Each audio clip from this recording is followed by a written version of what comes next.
Fishing like a local isn't just about catching fish. It's about connecting with the environment and the people who call it home. It's about hearing the stories and traditions that have been passed down for generations and sharing unforgettable moments with the people you meet along the way. Fishing like a local is having an experience that stays with you forever. And with Fishing Booker, you can experience it too, no matter where you are. Discover your next adventure on Fishing Booker.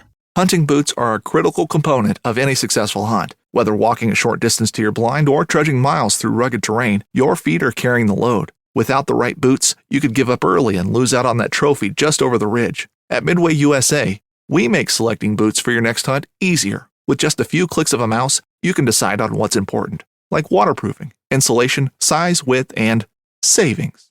For just about everything for shooting, hunting, and the outdoors, check out MidwayUSA.com.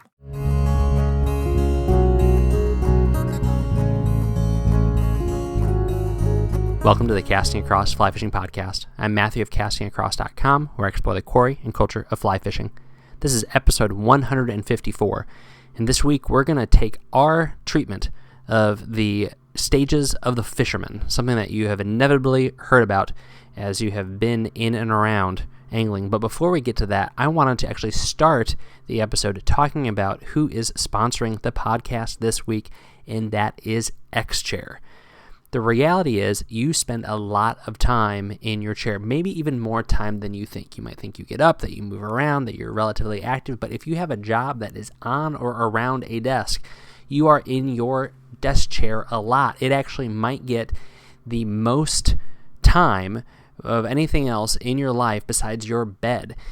And so why not have a chair that is comfortable, a chair that fits you, a chair that is adjustable, a chair that has the potential to massage or heat or cool? My X-Chair can do that. It is high performance, it is quality engineering, it is extreme comfort. It's not that I can't wait to be at work. It's when I'm at work, I do enjoy sitting down, reading, leaning forward against my desk so I can type, sitting and talking for the podcast. I love doing it in my X-Chair. So take my advice, try X-Chair for yourself, risk-free for 30 days. Once you realize how much better your chair should be, you'll never go back to a regular chair. So go to xchaircasting.com now. That's the letter X, chair, casting.com, or call 1-844-4XChair for $100 off your order. X-Chair has a 30-day guarantee of complete comfort, and you can finance your purchase for as little as $30 a month. xchaircasting.com. What are the stages of the fisherman? The stages of the angler, the stages of the fly fisher, whatever you want to say. This is something that you have heard about, that you've read, that you've seen reference. It might be on some cutesy, kitschy little piece of something that you put on your wall. I've seen it all over the place. But its most essential, boiled down version is this. The first stage is somebody wants to catch a fish. The second stage, they want to catch a lot of fish. The third stage is that they want to catch a big fish. And the fourth stage is that they want to catch a particular fish. And that makes sense. This is one of those things that I think is a real truism for a lot of us. A lot of our experience goes that way, where we start off just wanting to get into fish. We've not done it before, or we've done it here and there, and now we're going to go out and we want to catch something. Then once we catch something, we like that experience, so we want to replicate it multiple times within a very short interval. And then thirdly, we realize, you know what, the big fish actually have something going for them, whether we plan on eating them or not, so I want to get into one of those. And then after we begin to realize the nuance and some of the peculiarities of how you catch fish and why you catch fish, then we begin to set our own goals for the kind of fish that we want to catch. And I've even heard it said that kind of morphs into just being happy to go fishing, really irrespective of catching a fish or not. And I did want to push back on that for a second. I have plenty of days where I go fishing, don't catch fish, and I'm perfectly content. But I would be lying if I said that I wouldn't have preferred to have caught fish. And maybe you have achieved some sort of angling zen, but I think that is true for most people. Yes, you had a great day out when you got skunked. It was beautiful. You enjoyed time with friends. You ate something delicious. Being out in nature was nice. You might have seen some fish. You might have had some fish that have showed your fly interest. And those things are all great. And at the end of the day, you say, you know what, that was a good day.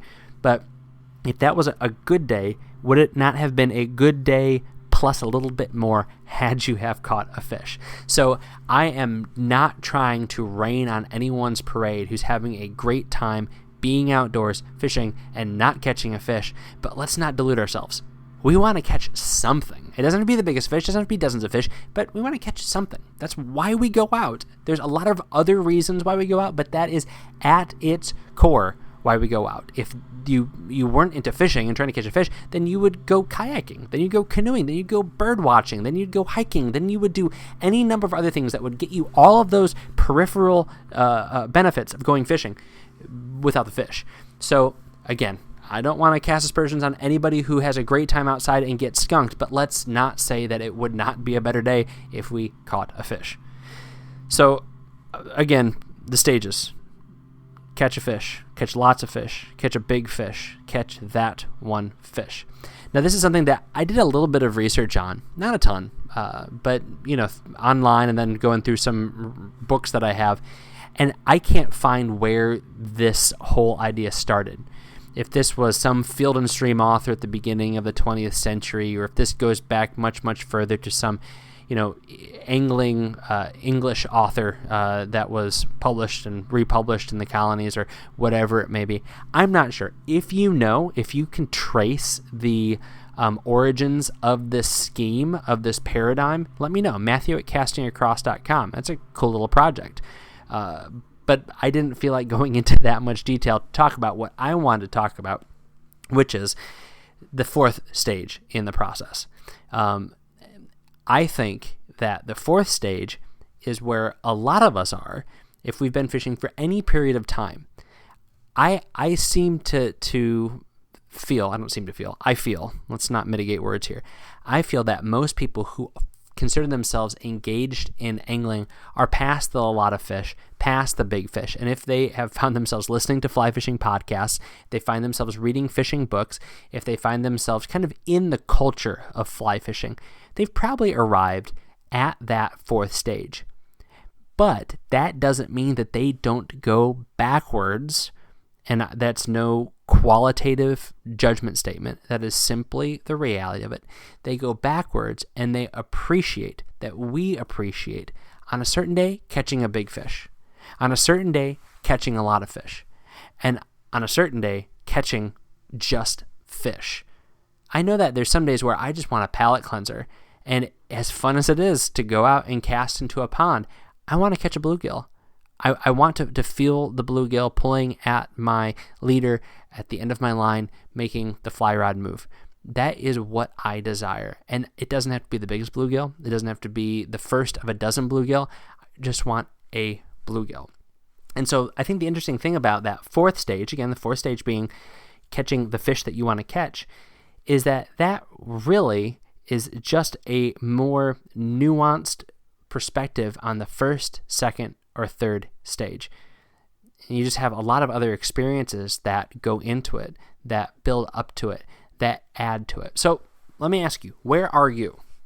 If you, I would maintain that if you have taken the time to subscribe to a fly fishing podcast, if you found me through your searches online for articles and blogs and gear reviews and things like that, if you've put in that effort, you've probably committed to the point where you're probably in that fourth stage where you've moved past the fact of just frantically trying to catch fish, then trying to frantically catch as many fish as you can, and then devoting yourself to catching that one big fish. But if you still feel like you're in one of those places, I would maintain, and I would submit to you, that you're probably at that fourth stage. It's just that one particular fish, or that type of fishing that you want to do, that you are kind of actually going back to one of those previous three stages, but you're building upon this great foundation of angling that has gotten you to this point. So where are you in that? I'll give you a second to think about it. I give you a second to lean back in your office chair and realize it's not as comfortable as my office chair. Where are you in that scheme? I'll tell you where I am. I'm back at step one. I am. Now, that's not to say that I don't want to go out and catch a fish a minute. It's not to say that I don't want to catch an enormous striper when I'm on the coast. But a lot of my fishing these days is in that margin time, and I've talked about margin time before. It's how can I get out and fish while my family and I are at the beach, just for an hour, 45 minutes. And I really feel quite accomplished when I get into a couple schoolie stripers and say, you know what, this was good. I literally got my feet wet. I literally put my hands on a fish, and now I can go back to doing normal life.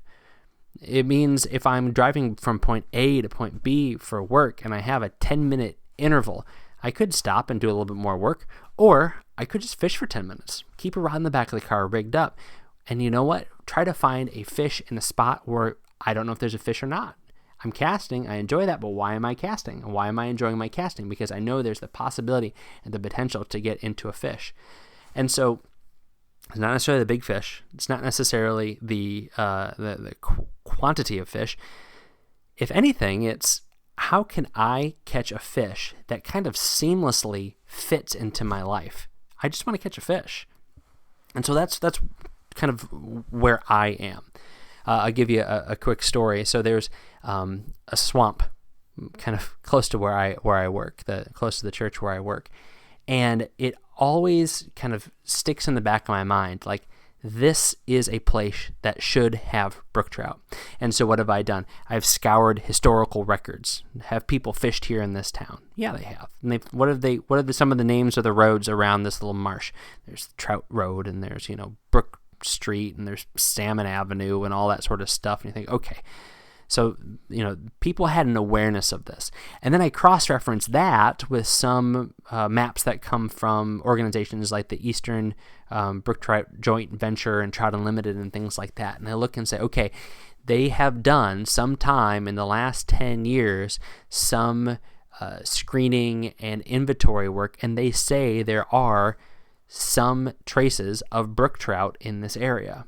And then I know people that have caught bigger fish as they've been chasing, other things out in the bigger rivers that these creeks flow into, and every once in a while they run into a trout. So I say, you know what? That's not what I want to do. I don't want to go target bass and target muskie and target whatever else is in the big river and just potentially catch a trout as bycatch.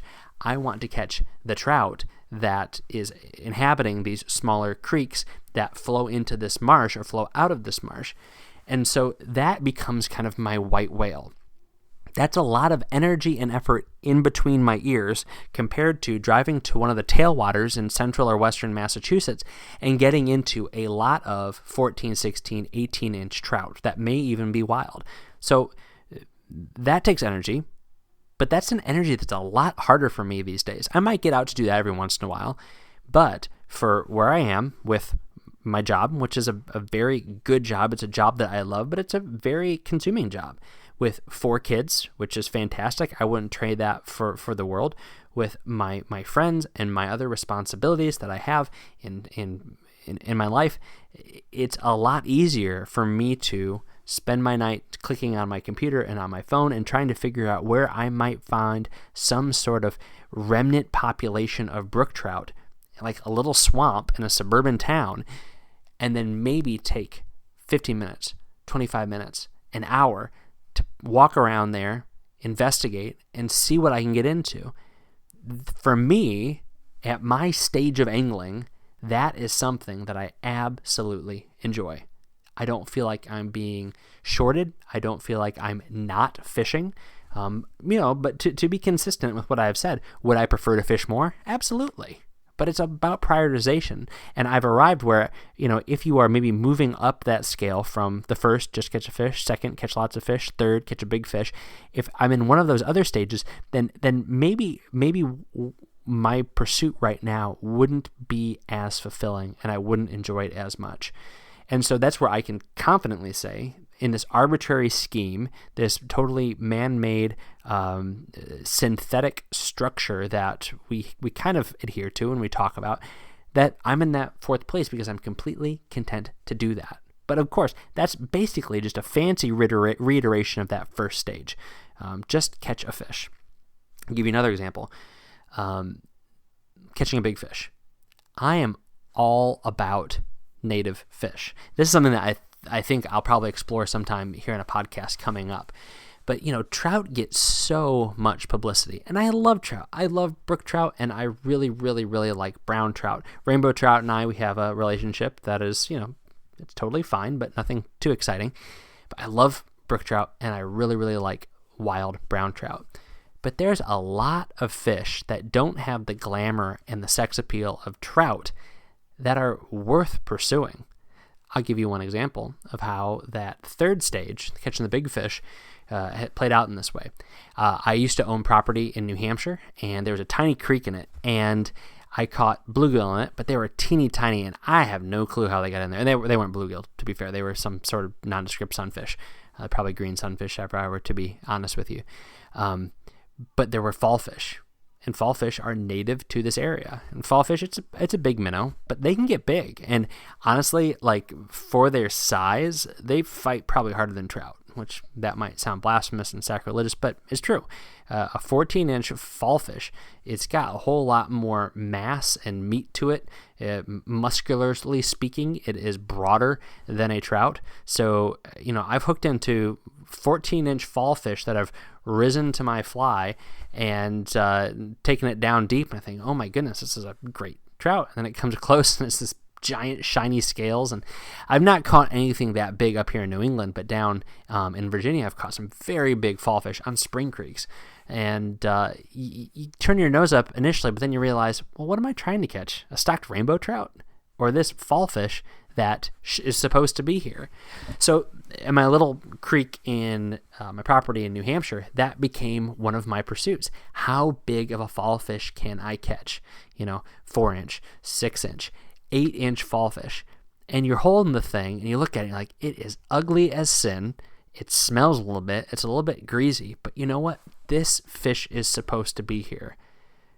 If my neighbors downstream or upstream had stocked rainbow trout and I caught like a 14-inch rainbow trout, that would be great. But, when I kind of put a bunch of pieces together, what are my priorities in conservation? What are my priorities in fly fishing? What are my priorities in why I go fly fishing? I've kind of arrived at that point where, it's a nuanced version of that third stage, catch a big fish, where I want to see the fall fish in this creek thrive. I want them to grow large. That is a demonstrative of a healthy ecosystem, whereas catching a stocked 14 or 16-inch rainbow trout might not have that same consequence. It is much better for the stream, and consequently it's much better for me to catch a large fall fish in that little creek. And so, is it a glamorous fall fish? Absolutely not. But it's a good fall fish. So once again, I maintain that chances are you're past that first stage, past the catch a fish stage, past that second stage, past the catch a lot of fish stage, past the third stage, catch a big fish stage, that you're probably in that fourth stage. But at that point, feel free. This is my encouragement to you, and I guess there's something to be said for that. Feel free to go backwards and take what you've learned, take your experiences, and enjoy pursuing steps 1, 2, and 3. I think that that's the best way that we can enjoy kind of accomplishing something in angling, challenging ourselves. Can I catch a fish in a particular place, in a particular way? Just catch a fish. I don't care if it's a 3-inch brook trout, but if I do the research and I take the time to hike in and I do all that stuff and I catch that brook trout, then that is good enough for me. Or catch a lot of fish. I'm going to go out and just mindlessly catch all the shad I can, see if I can top my previous record. Not for the sake that that's how I get value out of fishing, but it's just so much fun to have a fish on the hook over and over and over again. Or catch a big fish. But big is really subjective. The biggest fall fish, the biggest panfish, the biggest brook trout in the creek that only usually produces 8-inch fish, catching that 10-inch fish with the really dark underbelly and the hook jaw. There's something to be said for that. So, you think about those categories and you think about the little kid catching the panfish and then the the teenager who has the stringer of the 20 trout on it, and then the guy who's got that huge 10-pound bass. Well, there's ways to go revisit those things, but do it with that fourth stage mentality. So that's my encouragement to you. How have you experienced that? How has that looked in your fishing? I would really like to hear about that. And if that resonates with you, and if maybe this isn't going to help you do anything any differently, but maybe it'll help you do the things that you already do with a little bit of a different perspective. And that's really what I'm hoping for. Not to make you do anything, not to stop you from doing anything, but to give you a little bit of a perspective and maybe just a way to think about things in a little bit different light. You can enjoy fishing close to home. You can enjoy fishing in a place that isn't super glamorous. You can enjoy fishing in that margin time that you have because you have quote unquote arrived, and you don't need the validation of some arbitrary number or slot limit or anything like that to enjoy your time on the water. So how do you do that? If that makes sense, let me know. Matthew@castingacross.com. I'd be happy to share some of your feedback in an upcoming episode. Hey, thanks for listening to episode 154.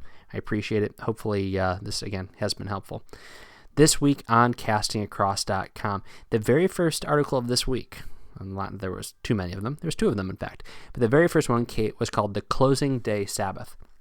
So trout season on most rivers in New Hampshire ends on October 15th. Now, I'm a Massachusetts resident, but I do most of my trout fishing in New Hampshire. That's where I first learned to find fish in New England. It's really swampy close to where I live, and so I kind of quickly found my way to those tumbly Rocky Mountain streams, not Rocky Mountain like, out west, but rocks in mountains, streams up in New Hampshire, and it was familiar to what I had in Pennsylvania and in Virginia, and so that is kind of where I call home. But opening day is January 1st, not super productive, but closing day is October 15th, and they do that to protect any spawning fish that may be up there. And so for me, it's great to try to fish in that kind of last week of October. Now, lest you say, oh, well, what if those fish are spawning? Then you shouldn't be there October 1st. They actually close down the wild trout streams, I think, on October 1st, if I'm not mistaken, or the end of September. So I do go up that last week of the season, and it is a great kind of measuring stick for my season to say I was able to fish in the spring and in the summer and the fall, and here's one last chance for me to fish before I close it out up here. And so I rest. Does that mean I don't fish? Absolutely not. I mean, the next week I go somewhere. I go somewhere different. I go somewhere open in Massachusetts, fish for rainbows, fish for, brookies that are primarily stocked. There's still stripers that are doing stuff up here. Warm water fishing is still a thing in the middle of October in some places. And so it's not that I stop fishing, but I stop my normal fishing. So that might not sound like rest, but I think that is a good way to think about rest. I read for work. I read theology and kind of philosophy and history, Monday through Saturday. And on Sunday, mix in some fiction. I watch TV that has a little bit more purpose, maybe, Monday through Saturday. And then Sunday, mix in something a little bit more mindless, or football. That usually is a good thing to watch on Sundays. And for you, that might mean, I'm going to hang up fly fishing for the most part, go to duck hunting, go to deer hunting, go to tying flies, go to doing whatever else, and that's okay. Again, you don't need my permission to do it, but just think about it in those terms, and maybe it'll give you a greater appreciation for the seasonality that is truly in fly fishing. Wednesday's article is called The Fly Trap Fly Holder. Now, this is a small product I've mentioned, I don't know how many times in the last 5 or 6 years, really since I started casting across, and it's so simple. At its most basic sense, it is a tippet bar on one side and a silicone tube on the other that is for holding flies. But there's a nylon cord that runs through it, and in doing so, you're able to kind of put it wherever you want. It has clips on either end. Now it actually has carabiners on either end. And then there's a clip in the middle so you can attach your nippers or your float to it. You can clip pliers on it. There's all sorts of different ways you can use the thing. And I love it because it's inexpensive. It's less than $15, but you're able to do so much with it. I have a lot of tools. I have a lot of floating. I have a lot of tippet. I have a lot of flies. I have a lot of rigs, all these different things. But the nice thing about this is that I can have all the stuff that I want most accessible at the ready and put it wherever I want. I am not limited to where there are clips on my jacket or on my sling pack. I make my own by using the fly trap fly holder.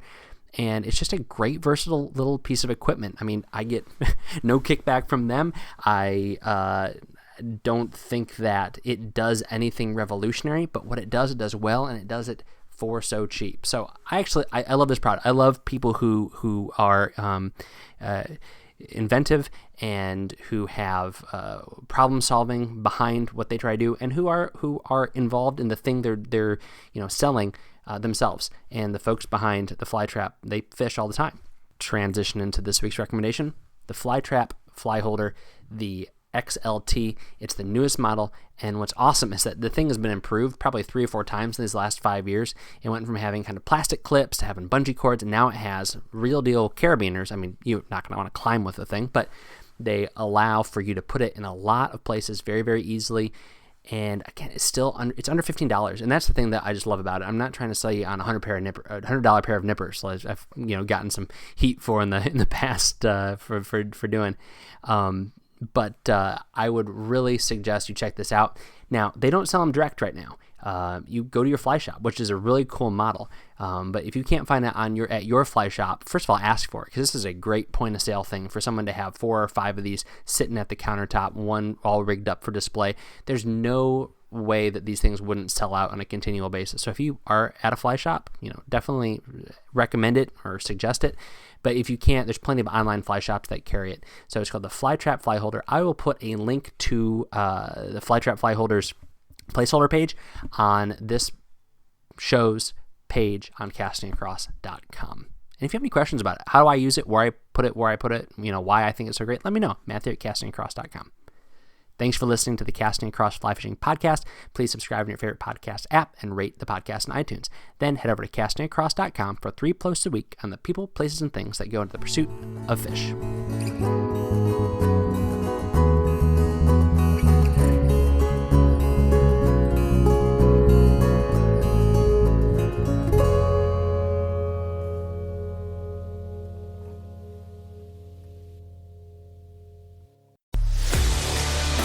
A life that has the stories to back it. A life to be proud of. It's a Winchester life. Yeah, baby. 6'8" Western. Oh, mule deer, baby, right there. Tune in every Tuesday at 7 p.m. Eastern on Waypoint TV. In Wild Country, rules were not created by man. Don't miss Wild Country, Wednesdays from 7 to 11 p.m. Eastern. Presented by Primos. Speak the language. Waypoint TV, the destination for outdoor entertainment.